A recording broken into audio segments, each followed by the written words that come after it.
Mari kita bedah harga itu. Pupuk misalnya, berapa sih kebutuhan per hektar atau per kilogram beras itu, pupuk itu berapa?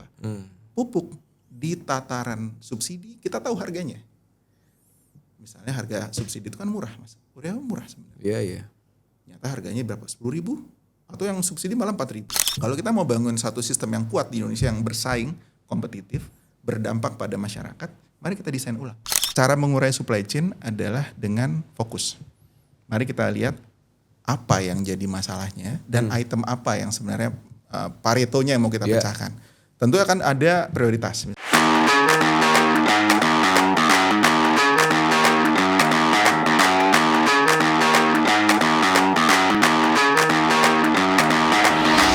Oke, jumpa lagi di Talk Indonesia. Hari ini saya berkesempatan untuk berbicara langsung membahas sesuatu hal yang barangkali menurut banyak orang ini hal tabu, yaitu tentang supply chain. Bersama saya praktisi supply chain Indonesia, Mas Yause Lizar. Sehat Mas? Alhamdulillah. Yauce. Nama Chinese name, Indian face, local wisdom Mas. Agak unik memang, itu nama. Iya. Makasih Mas atas waktu dan kesempatan Mas untuk bisa ngobrol di Deep Talk Indonesia. Jadi memang forum ini tuh forum di mana kita bicara soal Indonesia, mendalam, kekurangan, kebaikan dan semuanya kita bahas di sini. Ya tujuannya satu, untuk bangsa dan negara. Dalam konteks ini seperti yang saya buka tadi, kita akan ngomong tentang supply chain. Menurut banyak orang ini hal yang ini makanan apa ya kan? Nah, boleh nanti Mas bisa jelaskan terlebih dahulu apa sih sebenarnya supply chain itu gitu loh. Iya. Makanan jenis apa ini? Barang apa gitu ya kan? Apa sih gitu. Oke, saya mulai Mas ya, saya cerita dikit ya. Jadi memang harus kita akui tema ini tidak banyak yang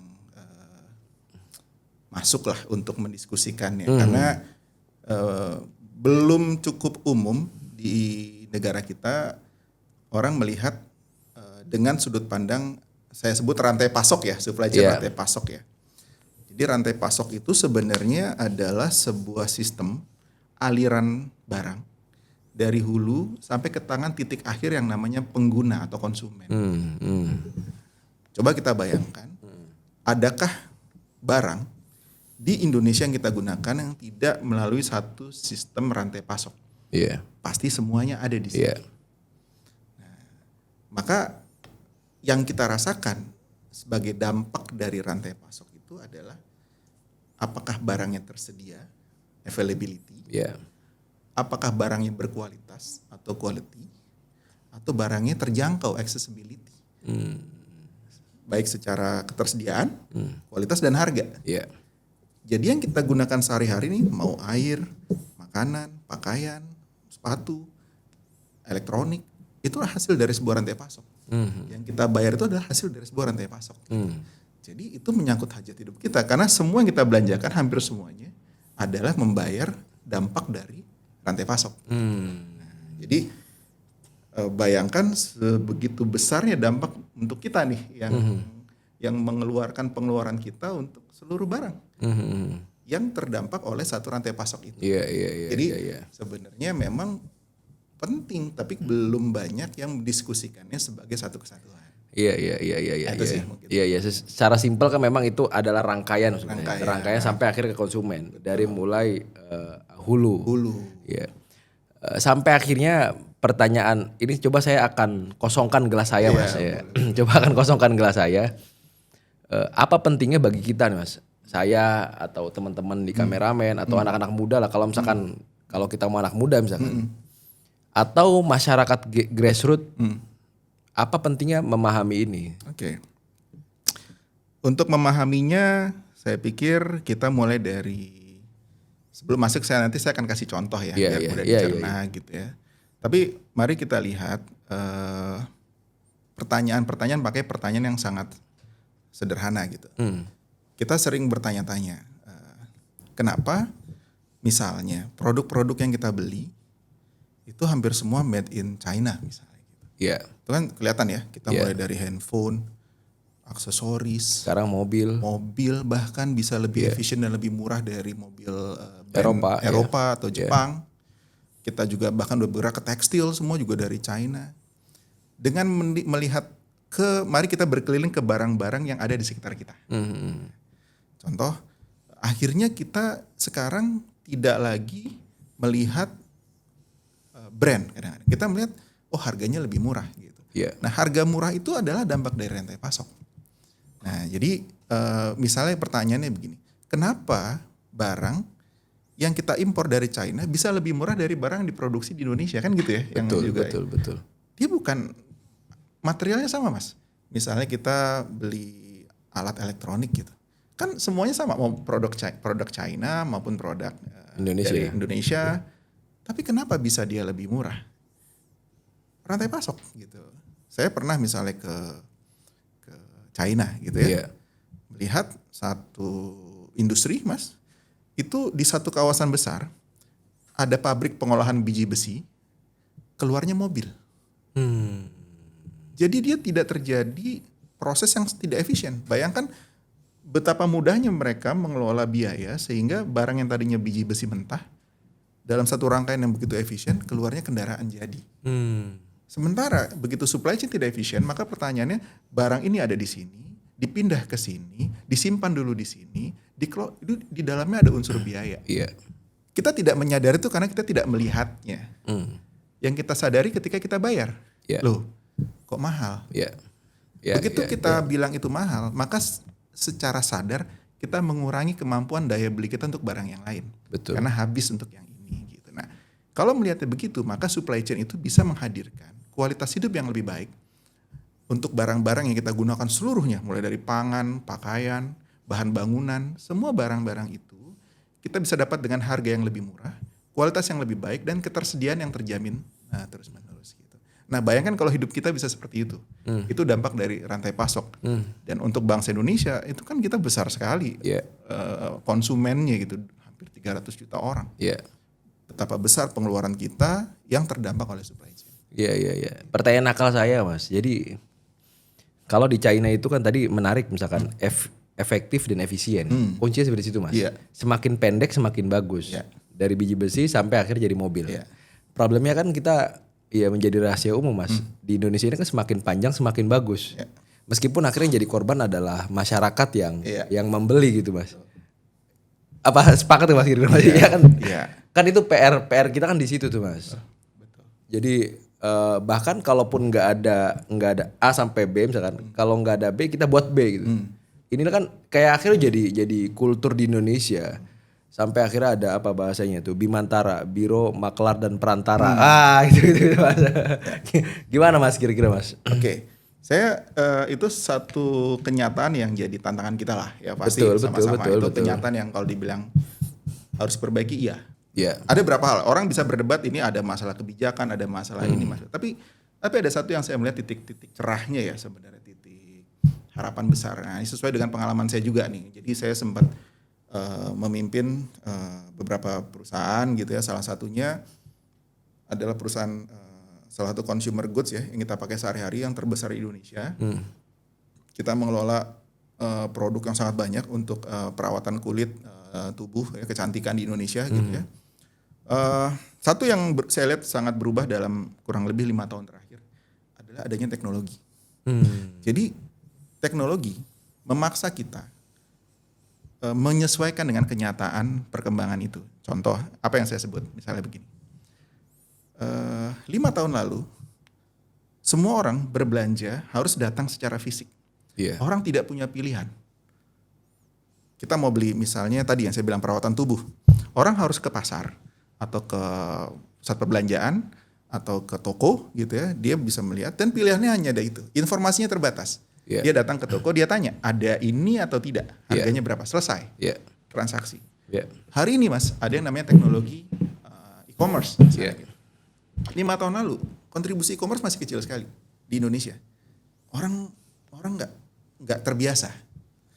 Lalu data terakhir, saya kemarin sempat menjadi jadi pembicara di satu forum. Nyata data 2023, 40% sudah berbelanja via online hari ini. Pasar retail Indonesia bergerak 40% berbelanja online. Ketika berbelanja online, Mas, maka peran perantara jadi hilang. orang bisa bertemu langsung dengan produsen atau paling tidak distributor utama. Iya. Sehingga harga itu transparan. Orang bisa melihat, oh ternyata harga itu sebenarnya segini. Tiba-tiba semua produk tersedia dan itu menyebabkan perubahan perilaku konsumen namanya. Consumer behavior. Shopping behaviornya, cara mengkonsumsinya berubah. Iya. Nah kalau sudah perilaku konsumen yang berubah, maka mau tidak mau pasar harus menyesuaikan diri dengan Betul. Jadi cara mengubahnya tidak selalu harus dengan hanya kebijakan. Ternyata ada orang berinvestasi di e-commerce, walaupun ya kita harus berterima kasih juga dengan pelaku-pelaku e-commerce ya. Dia memaksa perubahan perilaku belanja tadi, sehingga mau tidak mau kalau sudah konsumen yang bergeser, tidak ada satupun yang bisa menghalangi keinginan itu.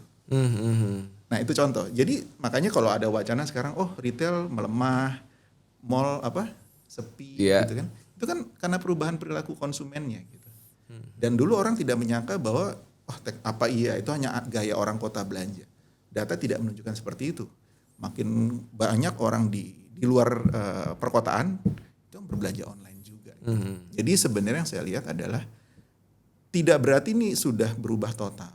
Tapi karena penetrasi dari informasi, teknologi informasi, aplikasi digital gitu ya, terus transparansi, tiba-tiba kita dihadapkan pada pilihan orang mulai bertanya. Contoh tadi, kenapa sekarang saya beli di sini harganya 20.000, kemarin kalau belanja di toko harganya 35.000. Dan mungkin kita semua merasakan itu kan, tiba-tiba saya belanja di sini harganya, apakah kemudian yang menjual itu rugi? Enggak dong, pasti nggak akan sustain kalau berarti memang harga jual memang semurah itu seharusnya. Rantai pasok lah yang menyebabkan dia jadi kemahalan. Gitu. Dan kita bayangkan Mas, kalau kita belanja hari ini katakanlah tiap rumah tangga belanja pangan misalnya gitu, 1 bulannya 1,5 juta rupiah atau 2 juta rupiah. Kalau kita benahi ternyata rumah tangga itu bisa turun sampai ke 50% misalnya gitu atau 40%. Ada berapa uang yang bisa dihemat oleh rumah tangga sehingga dia bisa mengembangkan kualitas hidupnya kan, mau belanja yang lain. Jadi itu menjawab banyak hal di Indonesia ketika orang gajinya tuh seolah-olah tidak cukup. Mungkin bukan gajinya tidak cukup. Spendingnya terlalu tinggi. Jadi penyelesaiannya memang menurut saya salah satu elemen pentingnya adalah rantai pasok. Iya, dan dengan adanya e-commerce kan akhirnya bisa motong banyak hal tadi ya. Dia nggak punya toko, dia bisa jualan. Dia distributor atau produsen langsung ketemu dengan pembeli kan. Betul. Iya. Jadi kalau dibilang bisa, konsumen yang memaksa, nah jadi bisa gitu kan. Gitu. Dalam konteks misalkan tadi udah disinggung soal pangan Mas, beras lah katakan misalkan, ini kan panjang Mas, dari petani ada tengkulak, ada pabrik sampai akhirnya ketemu dengan konsumen dan dikonsumsi gitu ya. Gimana Mas melihat ini Mas? Oke, jadi ini menarik nih Mas Arief, ini seru nih kalau udah membicarakan soal hajat hidup ya, produk-produk yang terdampak ya. Saya ambil contoh gini. Di dalam ideologi supply chain ini ada model, ada 2 pendekatan biasanya. Push sama pull. Push itu apa sih? Bedanya push dan pull. Push itu mendorong. Jadi biasanya yang seringkali kita lakukan di supply chain seringkali adalah modelnya push. Ada barang, harganya segini, maka kita jual. Nanti ngikuti rantai pasok, ke akhirnya kita nggak tahu. Harga bisa berapapun. Nah, saya melihat kita perlu mengambil model yang ini banyak diterapkan oleh negara-negara dengan supply chain sangat bagus. Mari kita balik. Saya ambil contoh tadi beras ya. Saya punya pemikiran begini. Mari kita lihat sebenarnya kita ingin menciptakan konsumen mendapatkan harga beras pada harga berapa sebenarnya. Karena ini penting. Tidak ada satu rumah tangga mungkin Indonesia yang hampir seluruhnya pasti berbelanja beras. Tanpa kecuali mungkin daerah tertentu yang masih ada diversifikasi pangan. Tapi anggaplah 80% dari warga Indonesia makan beras ya gitu ya. Nah, pertanyaan sekarang harga beras di level konsumen berapa hari? Saya temukan di pasar antara 12 sampai 18.000, gantung rentangnya. Nah, pertanyaannya kita mau masyarakat itu dapat harga beras berapa sih? Mari kita balik, itu namanya pull. Kalau push, sekarang kita tahu pokoknya petani berapapun harganya masuk ke jaringan distribusi, ke pasar. Itulah angkanya nanti ditemukan. Panjang tahu-tahu 15.000. Tiba-tiba kita tidak bertanya lagi, oh emang harganya 15.000. Pertanyaannya adalah, mari kita balik. Kalau kita mau bangun satu sistem yang kuat di Indonesia yang bersaing, kompetitif, berdampak pada masyarakat, mari kita desain ulang. Contoh, saya mengharapkan dalam 5 tahun ke depan misalnya gitu ya, pengambil kebijakan bicara masyarakat itu idealnya beli beras Rp8.000 misalnya, atau Rp9.000. Kita sebutlah angkanya. Kita anggap dulu yang paling mudah sekarang 10.000 deh, biar mudah kita sebut angkanya. 10.000. Seluruh Indonesia harus mendapatkan beras, kualitasnya tadi availability-nya tersedia, kualitasnya baik, dan accessibility terjangkau, secara reachability terjangkau, secara harga. Anggap kita sebut 10.000 di level konsumen, harga tertinggi sampai ke rumah tangga konsumen 10.000. Pertanyaannya adalah, mari kita lihat, untuk mencapai 10.000, maka biaya distribusinya perlu berapa? Dari mana? Oke. Kalau rantai pasok dia bicara namanya ada operasi logistik yang optimal.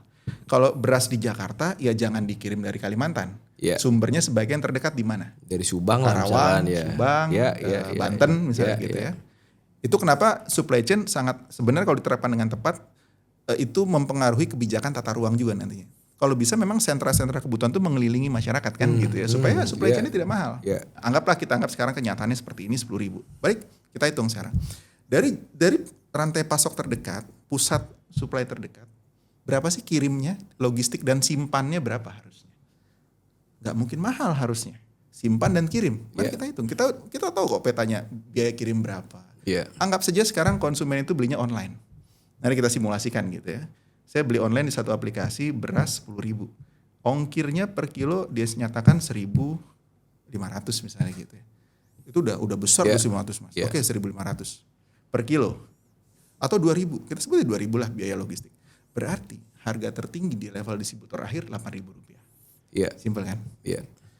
Distributor akhir harusnya dapat dari petani. Kita jangan lagi perpanjang rantai itu sebenarnya. Dari petani pertanyaannya berapa kirim dari petani ke distributor? Tentunya nggak semahal yang ke konsumen karena kan dia volume besar. Betul. Anggap Rp1.000. Berarti harusnya di petani maksimal Rp7.000 beras. Oke, ada penanganan khusus dari gabah kering ke beras. Kita bisa hitung. Jadi kita hitung mundur. Berapa harga idealnya dengan keuntungan wajar buat pelaku bisnis? 500, 1.000, anggap 1.000. Berarti 6.000 di level petani sudah mendapatkan gabah.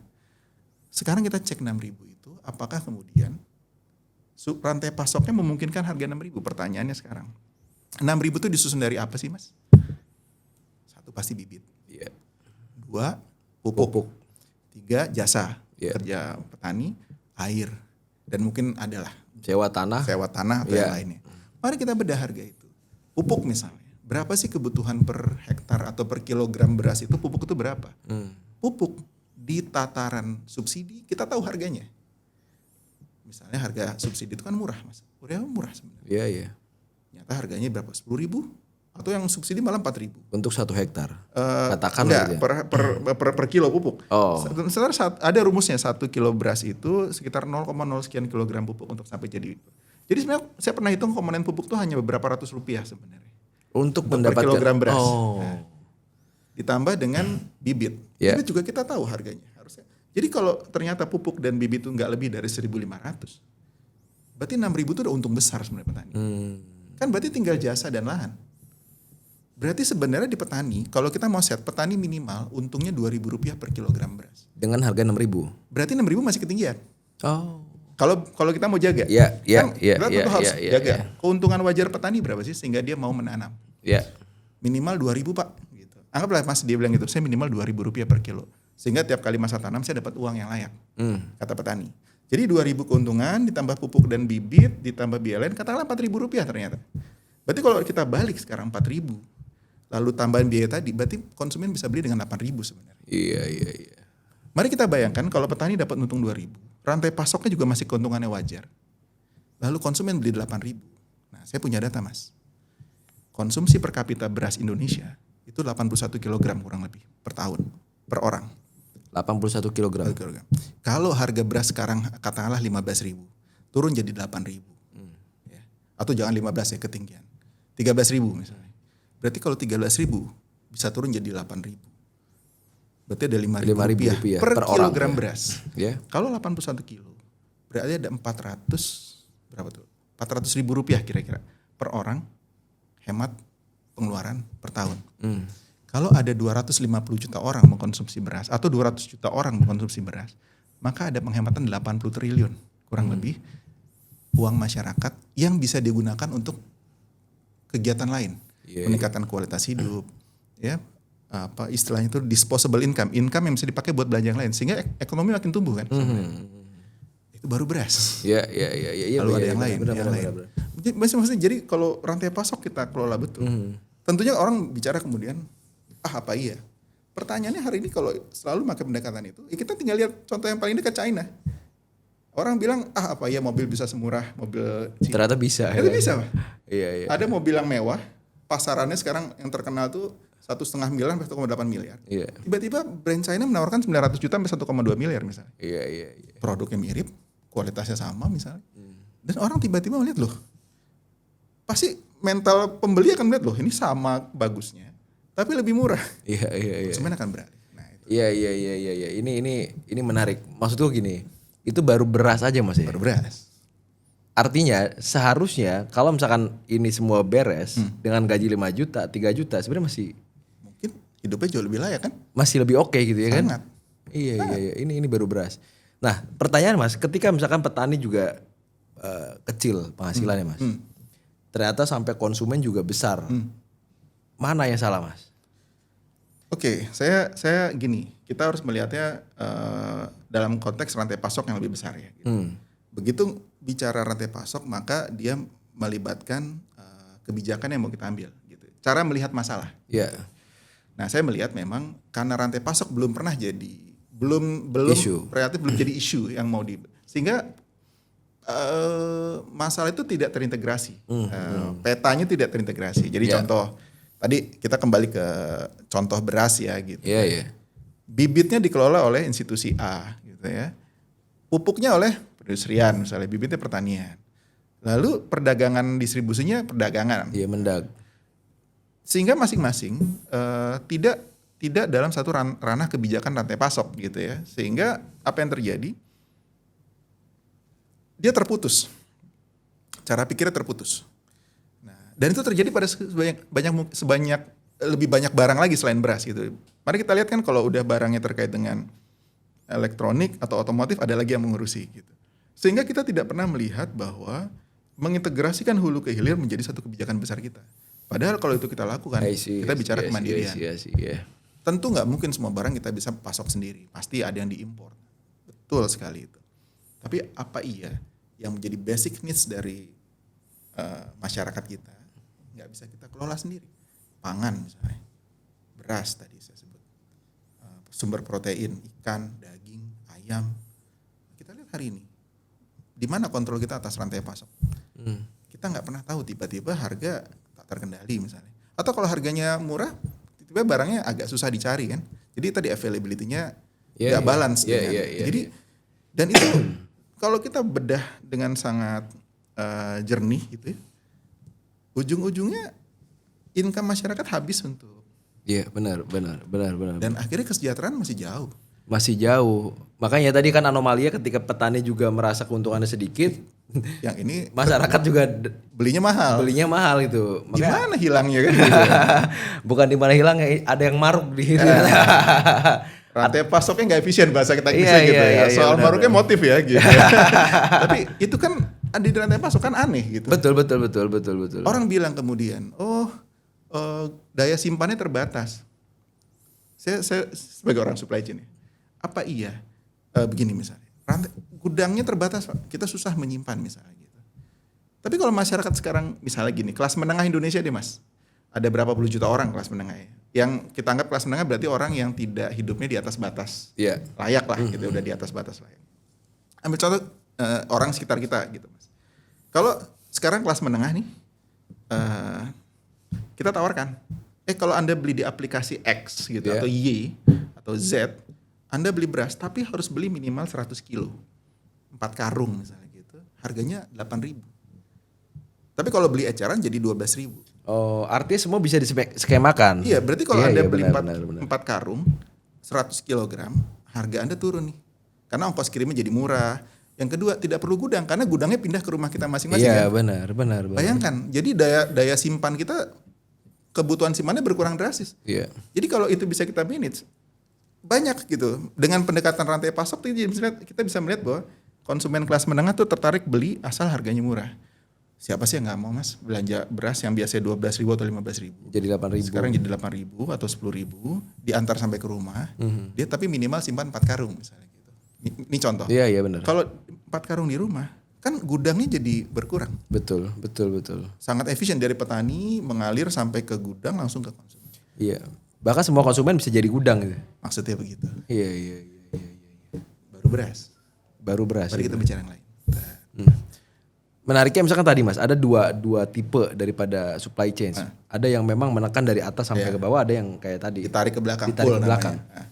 Kira-kira apa semua item bisa di pull atau memang hanya sebagian saja mas? Oke. Pull itu soal belief mas. Tentunya ada barang-barang yang sangat terbatas kita masih push. Tapi sekali lagi semuanya bisa pakai pendekatan yang sama. Kita bisa hitung balik. Bahkan termasuk barang yang langka bahan bakar misalnya. Kenyataannya hari ini adalah kalau kita bicara bahan bakar misalnya kan modelnya push yang punya cuma 1 atau 2 pemain. Tapi apa iya harganya harus segitu? Yeah. Kan kita tinggal lihat dari hilir ke hulu lagi kita balikin. Sebenarnya kalau kita bicara energi tadi BBM misalnya gitu ya. Sekarang kita beli katakanlah Rp12.500 hari ini di konsumen level RON 92 misalnya gitu ya. Pertanyaannya adalah sebenarnya distribusinya berapa sih dari depo ke SPBU? Kita bisa hitung kok keuntungan wajarnya. Biaya wajar, keuntungan wajar. Dari depo ke kilang kan ada rantai pasok. Pertanyaannya di kilang berapa? Di kilang itu kan disusun dari harga crude, harga pengolahan. Mari kita bedah gitu. Dengan membedah yang jujur kita akan tahu kok sebenarnya berapa sih basic cost dengan keuntungan wajar. Katakan gini, keuntungan di sektor hulu harusnya adalah marginnya 20%. Yeah. Harusnya biaya hulu dia berapa? Kita bisa cek ulang sebenarnya. Sehingga yang dulu-dulu sudah terjadi, yang ke depan bisa nggak kita hitung ulang? Apalagi kita sekarang net importer mas. Misalnya, kan kita nggak lagi tergantung biaya hulu kita. Kita bisa memilih pasokan misalnya gitu. Ini contoh aja gitu, bahwa sebenarnya melihat pendekatan itu masih bisa dilakukan sebenarnya gitu. Jadi kalau push itu betul, supplier sedikit, dia harus memaksa. Tapi kita bisa sebagai pengambil kebijakan bisa melihat sebenarnya harusnya berapa. Iya. Nah, tapi ini dengan logika yang jernih ya. Saya nggak bicara soal kemudian ada hal non ideal yang terjadi di dalam ya, non teknis tidak ideal. Kita sebagai yang mengamati gitu ya, sehingga nanti mudah-mudahan pengambil kebijakan juga melihat seperti itu gitu. Melihatnya dalam sebuah skema rantai pasok. Iya. Dan kita balik dari hilir, kita ingin masyarakat sebagai konsumen, sebagai orang yang mengeluarkan uangnya, mereka harus keluar berapa untuk kualitas hidup layak mereka. Beras, pakaian, bahan bangunan untuk jadi rumah gitu kan, bahan bakar sehari-hari, alat elektronik untuk kualitas hidup, bahan pembelajaran, buku dan sebagainya, jajanan, kopi, semua segala macam. Iya. Ini akhirnya saya baru mengetahui, ini kan ilmu penting banget ya. Ternyata begitu. Penting banget, ilmu penting banget, tapi juga akhirnya mengganggu sebagian kelompok. Ya akhirnya tidak menghendaki ilmu ini. Ya akhirnya saya baru paham. Oh ternyata bahaya nih. Padahal mas, kayak misalkan dalam konteks hukum misalkan ada perlindungan konsumen misalkan.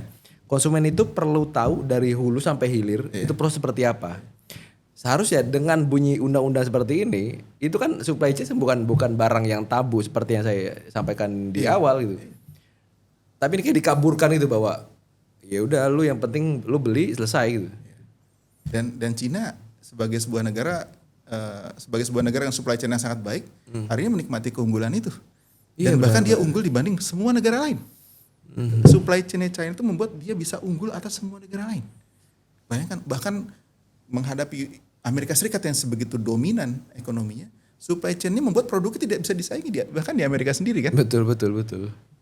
Dan mereka tenang aja mau menghadapi perang global seperti apapun. Karena rantai pasoknya solid, susah diputus. Oke, yang jadi pertanyaan, butuh berapa lama untuk Indonesia bisa seperti itu? Saya mungkin bukan orang yang ahli tapi saya percaya begini. Cara mengurai supply chain adalah dengan fokus. Mari kita lihat apa yang jadi masalahnya dan item apa yang sebenarnya paretonya yang mau kita pecahkan. Tentu akan ada prioritas misalnya gitu. Mari kita fokus misalnya pangan, sandang ya terkait dengan pakaian gitu. Mari kita lihat aja itu. Kita susun petanya dulu gitu. Nah pasti ada banyak stakeholder ya, pemangku kepentingan yang terlibat. Tapi kalau makanya saya bilang rantai pasok itu harus di-drive agak dari atas. Karena dia mengubah cara pandang dan kebijakan kan. Jadi dari helikopter view tuh. Ya ini paradigma juga paradigma. Iya benar. Dan sekarang tanpa harus mengganggu ekosistem yang ada, kita bisa benahi. Tapi harus ikut cara bermain kan gitu kan. Misalnya tadi pakai logika e-commerce. Kita bangun model consumer behaviornya sampai kita benahi ini. Sehingga yang terjadi adalah saling interaksi yang tidak bisa diputus lagi. Konsumen sudah tahu petanya. Oh, kenapa sih harus beli 15.000 ya? Konsumen jadi kritis kan?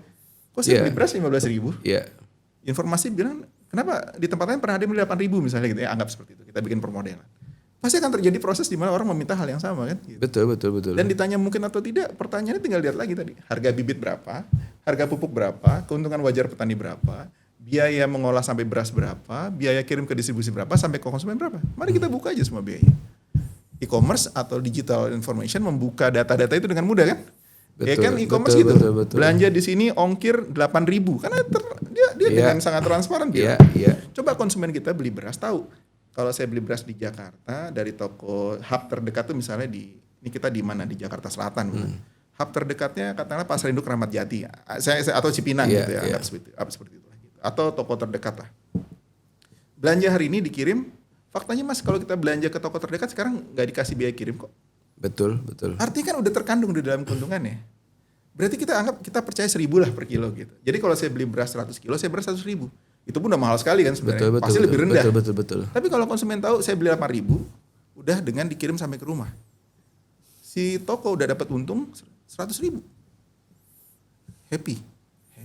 Iya. Konsumen happy, toko happy. Nah kalau pertanyaan 100.000 ketinggian, berarti kalau gitu per kilo masih bisa lebih murah sebenarnya. Kita bisa kontak kurir JNE, siapalah JNT, siapapun lah pemain ekspedisi. Ternyata kalau kita bisa memilih dengan bebas kan gitu. Oh, saya mau pakai pengirimannya pos gitu siapa. Per kilo kalau jaraknya sekian Rp500. Orang bisa baca. Iya. Dulu nggak bisa. Sekarang jadi biasa gitu. Nah, kalau kita dorong sampai ke hulu seperti itu, coba Mas Arief bayangkan betapa besar dampaknya buat masyarakat. Tanpa harus bikin dipertentangkan dengan tidak sesuai dengan ntar pemain bisnisnya mati ya enggak dong, kan harus untung wajar sih Bang. Untung wajar ya, bukan untung luar biasa gitu. Untung wajar. Untung wajar kan bisa hitung kan gitu kan. Kalau kita beli bahan baku 1.000 minta jual 3.000 nggak wajar. Betul. Beli 1.000 jual 1.250 masih masuk akal. Masuk akal, iya benar. Ini 200 kali lipat berarti udah gak wajar. Gak wajar kan gitu kan. Iya. Itu aja ngeliat. Jadi kalau bahasa ini teman-teman di bisnis itu kalaupun gerimis harus merata. Jadi semua happy gitu ya. Iya kan? Apalagi kalau masyarakatnya lebih dekat sama bahan baku. Harus lebih murah kan? Iya. Satu hal yang membuat saya optimis dalam konteks pemerintahan hari ini misalkan. Tapi gak tahu apakah sudah menjadi paradigma ya soal supply chain ini ke pengambil kebijakan. Ada apa tuh banyak banget tuh ya bidang-bidang ekonomi yang dibuat hari ini gitu. Kalaupun akhirnya tidak menggunakan paradigma yang supply chain kayak tadi misalkan, kayak juga akhirnya nggak ada ini juga Mas ya. Dampaknya nggak bakal signifikan gitu. Iya. Dan maksudku kayak kesejahteraan rakyat dan lainnya kayak cuman angan-angan dan mimpi gitu. Kalau tidak benar-benar memotong rantai yang sudah rusak, yang harus kena oli dulu seperti apa gitu kan? Iya. Makanya saya setuju Mas, harus ada perspektif yang clear tentang rantai pasok sebelum kita mendefinisikan pelaksananya siapa. Petanya dulu, kita gambarkan dulu petanya. Tadi saya ambil contoh kan berasnya biar mudah aja gitu. Petanya seperti apa hari ini? Peta di hulunya adalah ini, rantai pasoknya begini, operasionalisasi di level petani seperti ini, pasca panennya seperti ini, sampai ke tangan terakhir pengguna konsumennya seperti ini. Mari kita petakan. Dan kemudian kita susun ulang. Tidak berarti harus menghilangkan pemain yang ada. Enggak apa-apa. Kita kan semua orang berhak. Apalagi kalau sudah punya pengalaman lebih jauh kan bagus aja gitu. Tapi yang kita kelola adalah sekarang ekspektasinya kita samakan. Di hilirnya, nah itu kita balik tuh. Jangan kita biarkan ini tidak terkendali. Iya. Kita kunci, kita jaga hilirnya. Hilirnya kita mau berapa? Dan butuh berapa lama untuk mencapai level itu? Pasti kan kita nggak mungkin semua selesai dalam 1 hari. Betul. Kita bikin roadmap-nya, kita gambar peta jalan. Sehingga kita tahu 5 tahun lagi dari 13.000 ke 12.000 atau ke 10.000. Iya. Tapi 5 tahun berikutnya udah bisa tuh konsumen membeli 8.000. Jadi kita punya peta sekian tahun ke depan tuh udah kita akan benahi itu. Petani yang tadinya nggak dapat kita kunci 2.000 misalnya per kilo dia harus dapat. Atas semua jasanya mengelola, tanam, panen, memupuk, hama, risiko, asuransi pertanian kan ada asuransi juga. Betul. Dia harus dapat.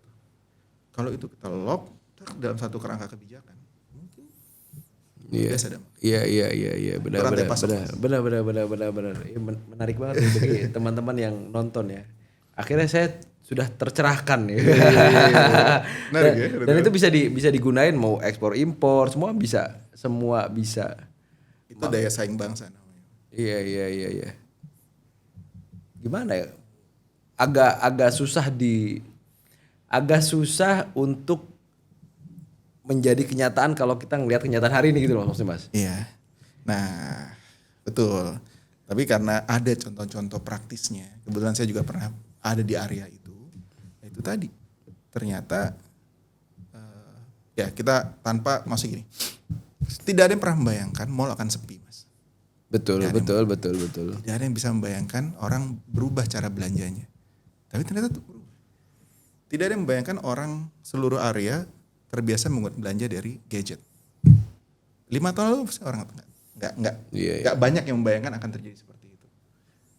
5-6 tahun yang lalu orang tidak membayangkan pesan makanan online akan sebanyak ini. Jadi behavior itu berubah.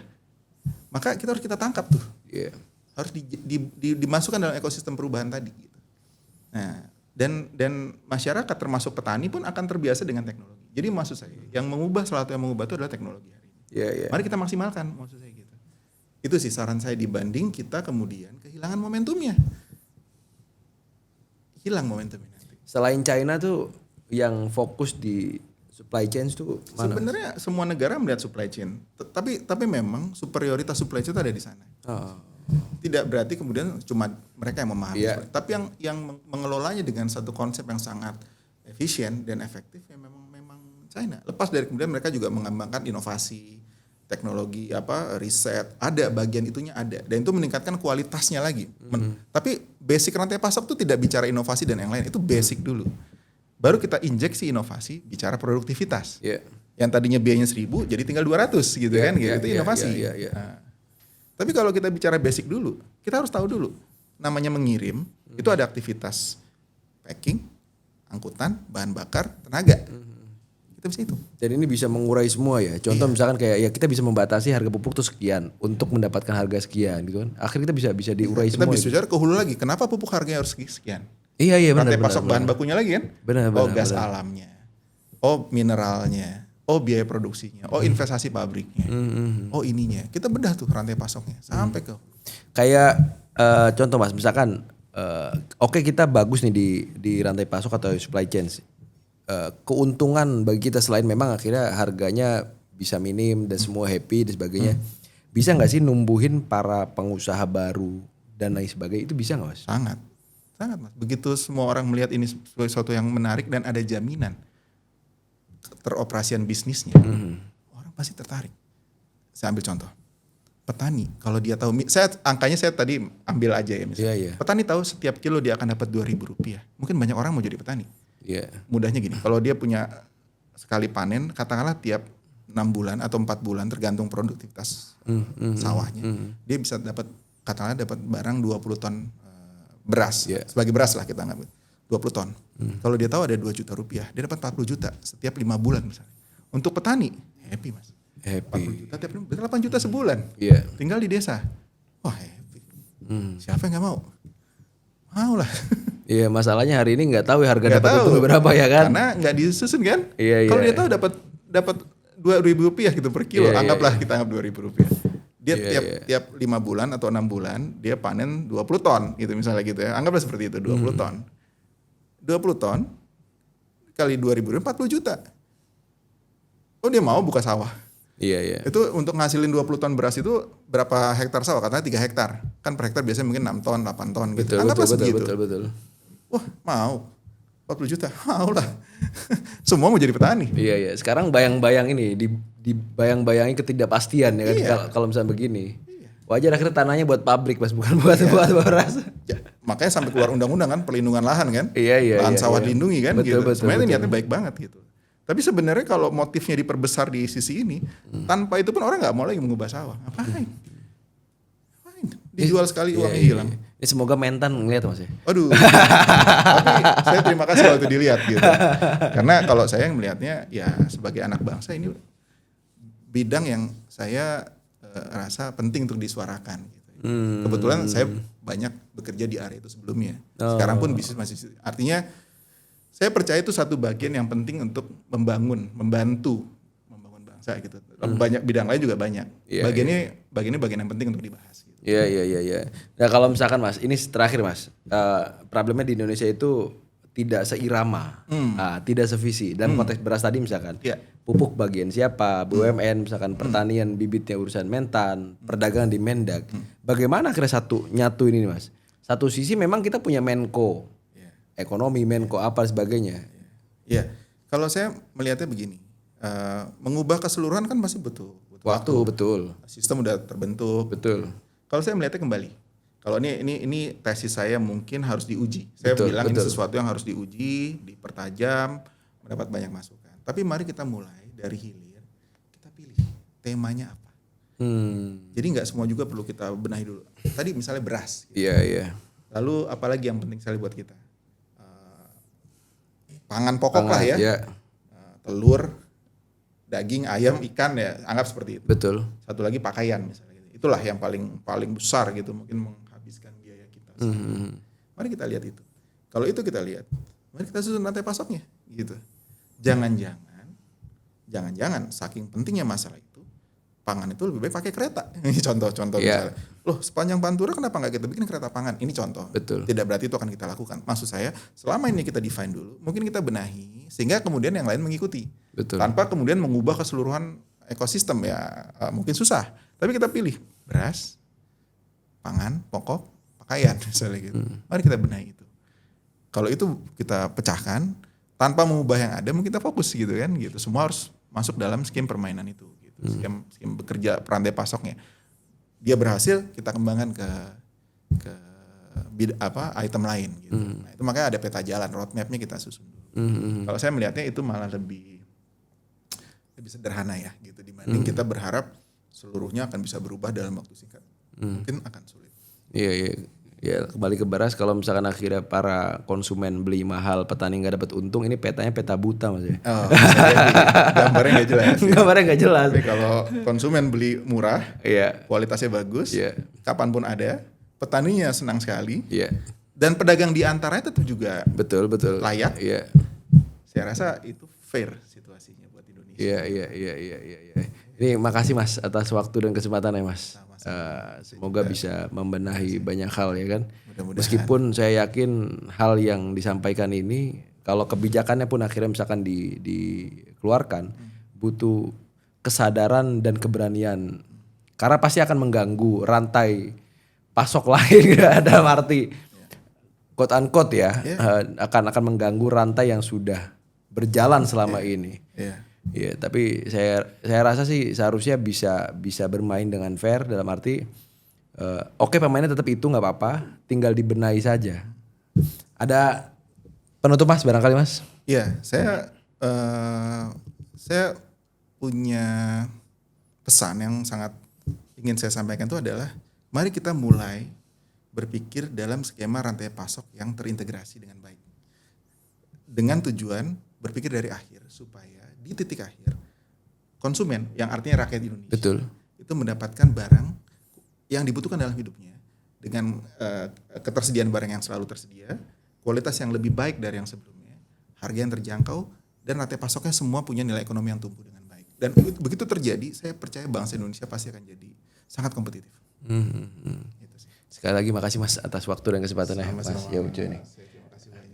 Oke, teman-teman Deep Talk Indonesia, jangan lupa like, comment, dan share, dan nantikan video selanjutnya. Salam.